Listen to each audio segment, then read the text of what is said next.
Demonstrated here is Motorola's end-to-end video head-end technology. Starting from the top of the rack, you can see an IRD taking the satellite content off the air, ready for processing for the rest of the demonstrations on our booth here at the show. Moving down the rack, the next item is the AGB240. This is an ASI to IP converter, causing a lot of interest here. It allows us to take ASI inputs from legacy IRD equipment and convert them to IP in a gigabit Ethernet multiplex for passing onwards to the subsequent processing steps in the head end.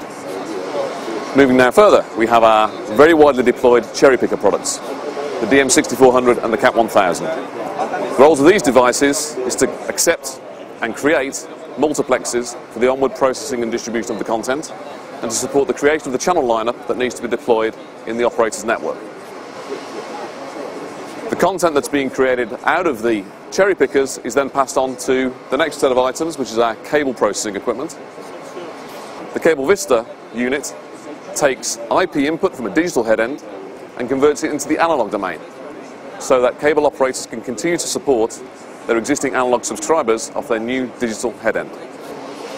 Next we have Motorola's Apex family of products, our DVB-C EdgeQAM devices, very high density, fully redundant EdgeQAM processing for cable operators. In the lower rack, what you can see is Motorola's encoding technology.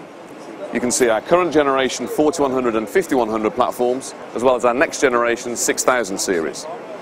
Introduced in the 6000 series is patented technology from Motorola called PVP, Perceptual Video Processing.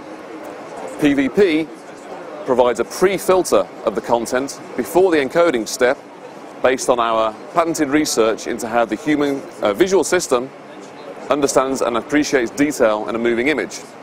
PVP provides the focus for the encoding technology, allowing the encoder to provide the resources onto the areas of the image that are most important, and to put less resources onto the background, for example, where the human eye does not perceive as much detail.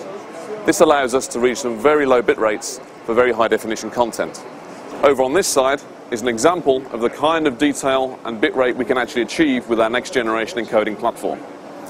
On the left hand screen you can see variable bit rate content coming straight off the satellite between 10 and 15 megabits per second and averaging around 12. On the right hand screen you can see the encoded image through the Motorola SE6000 encoder, where we're achieving an almost identical level of quality at only 6 megabits per second, putting HD content distribution into the reach of many more service providers and operators.